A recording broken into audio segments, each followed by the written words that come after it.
Selling it ain't obsolete. Selling Marxism always works.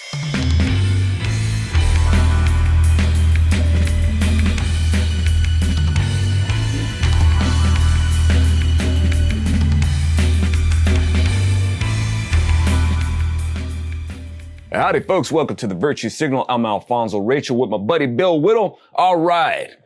Got a special one here for you. Well, I mean, it's special because it proves that, hey, people are watching and they dig the show. And so when we get some viewer mail requesting a topic, it's like, hey, all right, bonus. It's people actually, are helping. I mean, we got our viewers, and this is just a little extra validation that people are curious about what it is that we think about these things. So we really appreciate that. So I'm going to grab one here, Bill, from this comes from, we'll call him DJs. His name is DJ. And he says, I like one of your shows to address the extent to which people who advocate Marxism actually believe, I'm gonna read this and you just go ahead and take off with it, Bill, actually believe that it is to benefit humanity. I think there are a few true believers, some too stupid to see Marxism's impact. AOC, he puts in parentheses. Lots of people who want to benefit from the work of others and don't think about it, think about its impact on society, and the leaders who only see it as the easiest way to enhance their own power and wealth. Parenthetically, a person who takes from Peter and gives to Paul will always get the support of Paul. Lastly, he says, I believe all current Democrat Party leaders only see Marxism as a way to benefit themselves. They see the future of Marxism worldwide. What do you think? Wow, that's a profound analysis of it. I would add a fourth category only, just because I live out here. And I would add the category of people who believe, or at least profess to believe in Marxism as a means of assuaging their own guilt. The limousine liberal type, right? The kind of person who talks about, yeah, I'm down with the revolution, and then goes back to their $12 million mansion up in the hills and, talks with his accountant about how he can, pay as few taxes as possible. That kind of person. So when you talk about Marxism, here's my first adjective that comes to mind. And that adjective is obsolete. Whatever case you could have made for Marxism, and to be honest with you, when he wrote it, there was a case to be made for it, is long gone. When the Industrial Revolution started and people started moving from farms into the city and people started manufacturing things, that allowed a lot of wealth to be concentrated, and especially decision-making in the hands of one person or a small number of people. And it allowed tremendous amounts of wealth, and you didn't have to go out and work in the fields to do it, and so on and so on and so on. And so you got the conditions, the working conditions that you would see in late Victorian England, Edwardian England, and so on, and around the world. You would have children working in factories for 10, 12 hours a day, Sunday off only. You would have, coal miners who were down there 6 days a week who die of black lung disease in their late 20s. You would have people having their fingers removed and so on and so on, and so off by this machinery and all the rest of it. Charles Dickens wrote A Christmas Carol during this time, and Scrooge is that guy, right? I'll allow you to take half a day off on Christmas or whatever it was, Christmas Eve or on Saturday, something like that, right?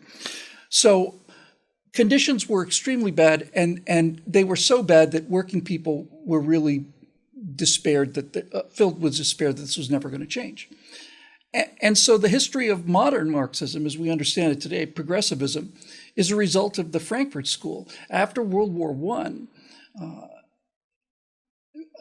people around the world, but especially in Germany, especially the communists in Germany, had thought that this world war was going to be the beginning of the worldwide workers' revolution. Workers of the world unite, you have nothing to lose but your chains.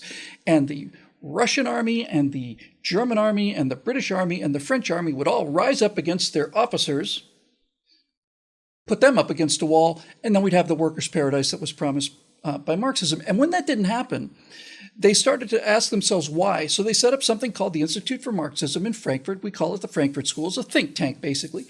And they realized that by the time they were talking about now, in the early to mid-20s, capitalism was pulling back on a lot of the worst excess, but especially creating so much wealth, so much abundance for the working man, There's no way this working person's going to launch a revolution. Not in America. They have their own cars in America. For God, workers have cars. They have indoor plumbing.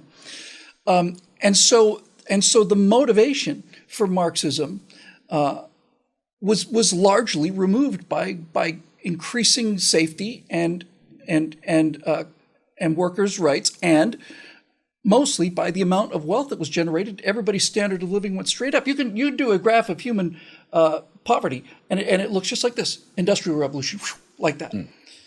So Marxism is a product of that turn, and we can go into the history of it more, but it's irrelevant really to the question. The point is today is that it is the tenets of Marxism are so obsolete. They're 150 years out of date. You don't need graphic designers grabbing torches to improve their working conditions. You know what I mean? It's like, okay, everybody's doing pretty well. Now we get to the actual motivation. What this wonderful viewer said about the leaders is absolutely correct. This is the fast path to power, right? I want power and money, so what I'm going to do is say, if you guys support me, then I will give you the money that we're going to take from these rich people, and I'll continue to do that job. Have you noticed this about Marxist dictators like, I don't know, Castro, Stalin, Hitler, Mao, Pol Pot, all of them? To whatever degree they came up from the working classes, once they became dictators, they didn't go back to the working classes, did they? Lenin didn't go back to being an unemployed bad lawyer, right? He moved into the Tsar's palace. And when Fidel Castro died, he had in his personal bank account $800 or $900 million that he had basically stolen from the Cuban people who were boiling stones and eating moss in order to survive. So, yes, it's a con game. It's a con game. It's a fig leaf for envy. It's a fig leaf for laziness, and it is generally driven, and it used to be driven genuinely by despair and desperation, but essentially those conditions have been long eliminated, and so you're just left with the husk of it, which is, they're not even talking about the rest of the world. So what they're selling here in America is, vote for me, we'll eliminate your student debt. We're going to raise the taxes on those awful rich people, which means you'll get even more stuff. You vote for me, and I'll give you their money, and I'll take it from them, and I'll give it to you, and I will keep a substantial honorarium in the process. Man, right on, man. And when you say it's obsolete, it of course makes me think of one of my favorite episodes of The Twilight Zone, The Obsolete Man. And and they're basically, you got the state basically telling this man that he's obsolete using the approach of, this Marxist approach, the statist approach, that it itself is obsolete. This collectivist idea, of course, never works for the people. It works for those, at the head, but it doesn't really work for the people. But the thing about Marxism, even though it automatically cancels itself out, selling it ain't obsolete. Selling Marxism always works, right? Because, when you got in pretty much every society, somehow the poor are automatically given the go ahead for virtue. The poor are just virtuous automatically. And Marxism panders to the poor and panders to the proletariat, right? So you're going to have the virtue of labor. And the thing is, as Marxism basically sees people as serfs, you got to be empowered victims, right? Power to the serfs. And that's why I say the Democrat Party, this ain't a new Democrat Party. This is their strategy since the beginning. Yes. But they always see that somebody should be benefiting at the expense of somebody else. Doesn't matter if it's slavery, socialism, or communism, Marxism, whatever. It's all the same approach as far as Democrats goes. But it comes down to their covetous disposition. Marxism works by covetousness. You pray. It's like you're entitled to this, and there's going to be no classes or anything like that. We're going to make sure that there's no class, but of course there has to be a ruling class in order to facilitate this and make this happen and shape it. Right, it's a burden that we have to carry. Yes, Yeah. So that I mean that's what we're dealing with Marxists. But I think in examining the initial part of this question, if I look at it like right now, it's people who think that there's like some sort of, benefit. Is there really like some sort of virtue to make it happen? I mean, I think when you have some people seeing others hungry or seeing people suffering, stuff like that, they have a go-to intuition on how this is supposed to be solved. We're supposed to take care of each other and all that sort of stuff. And we should be socially responsible. And there should be this communal effort. And to that extent, it's like, I understand. And to an extent, I agree with you. But that is supposed to be a voluntary action of the people. This communal effort it's like, they'll even try to use the Bible. Well, in the Bible, aren't they ordered to do this? It's yes. This wasn't imposed on them by the state, though. This is coming from the Lord, and who's not establishing a theocracy in that contemporary. That's not what he's saying to do. It's internal. It's volitionary. It's not coerced. Exactly. There's not people with swords making you be charitable. Right. This is the law of love, right? Not the law of the state. Love the Lord your God with all your heart, mind, and strength, and love your neighbor as yourself. And in that sense, you have this communal effort. But to try to assume to make it law, that's a whole nother thing. And like I said, yeah, these people's, their heart is in the right place and they're well-meaning and stuff like that. But you can't promote fairness by being unfair to other people. You can't. You can't do that. And that's basically what Marxism gets down to. And then from there, the natural course of it is to become a selling tool. And it will be that hammer and sickle, so to speak, in these collectivist ideologies. You will use a hammer to beat these people over the head with, and you will use your sickle to reap the benefits of these people for your own personal power. Yeah, that's what will happen. I never thought of that. That's brilliant. You know what I'm saying? It's just like you taught, like even about fascism. What is fascism? It's a bundle of sticks. And that's what they're like. Antifa, these people are the bundle of sticks. BL, that's what they are. And they bundle together and they're being used to bludgeon the masses to get what they want and give the state the power to give them what they want. And lastly, I would say to this, we see people having this, they're starting to really feel the pain. But they don't know where this pain is coming from. And they're taking it out on Biden, but it's like, you're going to ditch Biden, but you're going to get behind this same ideology behind another face. You guys do it every time. You don't seem to understand that the process to try to get this country to be something that it's not meant to be is going to flip and hurt. All right. We're not supposed to be socialists. We're not supposed to be communists. We're not supposed to be this collectivist country. And if you try to make it that way, it's going to hurt. And you're going to blame the wrong people. You're going to be barking up the wrong tree. So, just looking at that first part right there, that's what I would kind of, I guess off the top of my head, that's what I would answer to that. Yeah, I would just say that certainly modern Marxism, probably all of it, but certainly since post-World War II at least, is driven essentially by one emotional factor, and that's enviousness. Although there's a better word for that, and that word is covetedness, right? Thou shalt not covet thy neighbor's fill in the blank. Yeah. I did hundreds of speeches, and every now and then I know there'd be like progressives in the audience. You could tell because they were the ones whose hair was never combed and their clothes were always wrinkled. It's just a weird sort of thing. They just kind of rumpled and. And this woman was sitting in the front row, this older white liberal woman, and we were talking about this, and she made some kind of comment or something. And my question to her directly was, so let me ask you something, just your personal opinion.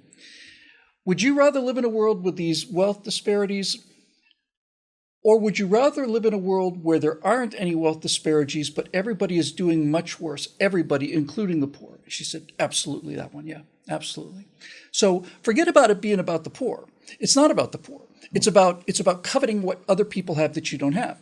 I've used this example a few times. I'm going to use it again because I'm just very proud of it, right? Just take a second to set up. To give you an idea of how envy and covetousness works in the human heart, meaning your human heart viewer, esteemed, respected viewer, just walk this little thought experiment with me, okay? Let's say you work at an insurance company and you're up on the 65th floor and there's 200 cubicles there and everybody's doing their thing. And at the end of a day on Friday, the CEO of the company and the chief financial officer come by your cubicle and you think, oh my God, now what have I done? And the CEO leans over and says, Bill, hey, just want to talk to you for a second. Listen, you've been working here for 20 years and you may not know this, but we noticed. We noticed how you're the first one in and the last one out. We notice how you never complain when you're doing all of the extra work that's required here. And you've been doing it for a long time. So just on behalf of the company, I talked with Charlie here, and we'd like to present you with this check for $100,000, which we have paid the taxes on, by the way. It's not much, but we wanted to let you know we appreciate it. And then they walk away. So what are your emotions when somebody gives you $100,000 tax-free? It's joy, right? Joy. Instant joy. I can take that vacation. I can fix the house. I can buy a car. Whatever you want to do. It's like all of a sudden, all these possibilities open. And you're filled with joy.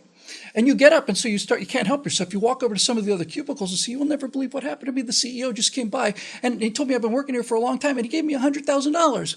And instead of everybody else being like completely blown away, they all look at you like they said, yeah, he came to all of our desks. He gave us $250,000.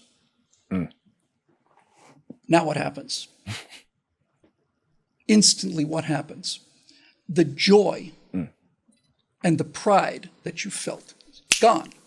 Now you're filled with bitterness and anger, and you're wondering why Susie, who can't even write an English sentence, got $250,000. I have to correct every single report she submits. She gets $250,000. I get a measly $100,000. And Dave, that alcoholic who comes in when he feels like it, he gets $250,000. I get a measly $100,000. And you immediately start to see not what you got, but what you didn't get. And because it's a gift, that's because it's not earned. That's why it hurts so much. If it turned out that somebody got $250,000, they were there working weekends for their entire life, he earned it. But when somebody gives you something that is nothing but an absolute total good for you, here's a free $100,000, your life has just improved enormously.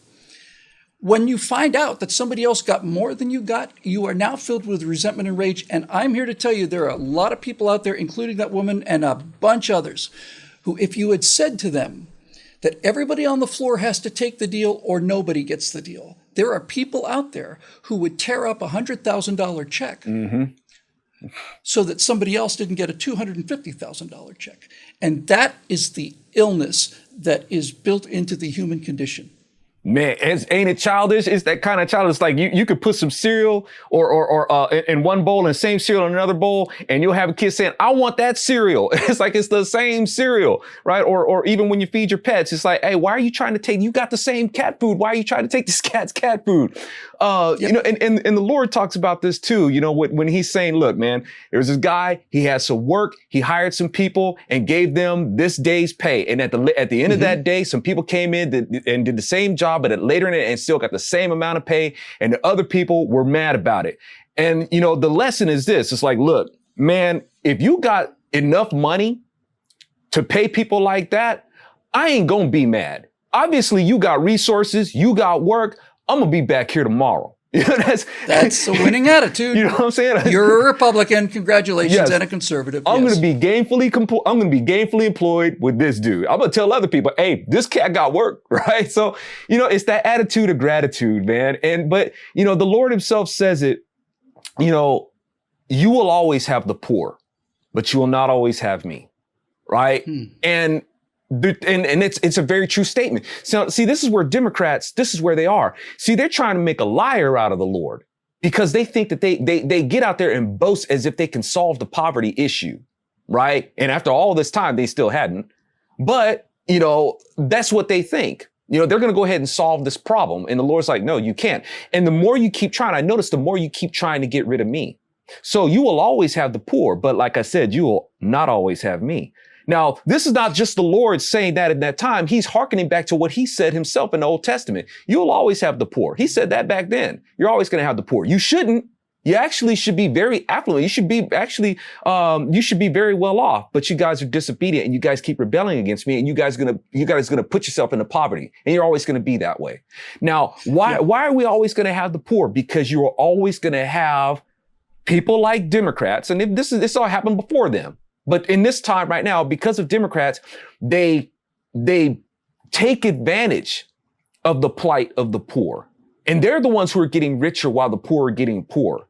The Democrats, are they for the rich? Of course they are. Like I've said a long time, of course they're for the rich. For the poor. They need them, right? That's what gives them their power. And because of people like them and their policy, you're always going to have the poor. And this is an ideology that has pandered to, the poor, the lower income brackets, the proletariats, and all that since, who knows how long, shaking their finger at the bourgeoisie and all that sort of stuff. That's always been them.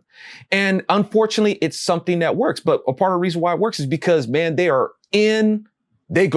strike quickly. They get to your kids. You got to send your kids here. We gon' before they even learn how to even ride a bike. You're going to learn this ideology, and they start baking it into them, right? You're going to believe this and you're going to reject this. You are going to be raised to be drones of the state. That's just what they do. And they're in everything. They're in everything at this point. The yeast has definitely spread and puffed up the bread. And, and the thing is that yeasty bread is delicious, ain't it? Right? We like that. But unfortunately, it can turn out to where it's going to create some problems. And we've definitely got some puffed up problems. So DJ, if Bill doesn't have anything else to add. Just a super simple, quick thing, right? In a perfectly level playing field, in a world where there was no injustice of any kind, you would still have rich and poor because you have different capabilities, different motivations. Certain people work harder than others. So some people are going to be rewarded more than others. It's going to be a bell curve, right? In a club of billionaires, the guy who's got $900 million is the guy mopping the floor, right? So while you cannot cut the poor off of that bell curve, the only thing you actually can do is you can raise the entire line, right? And that's what we've been doing around the world, but especially in this country. We raise the entire line. There's still rich and poor in this country, and maybe that gap is even increasing, but the baseline is getting higher and higher and higher and higher and higher. And that benefits the people through capitalism that the ones who are talking about Marxism always claim to be the champions of.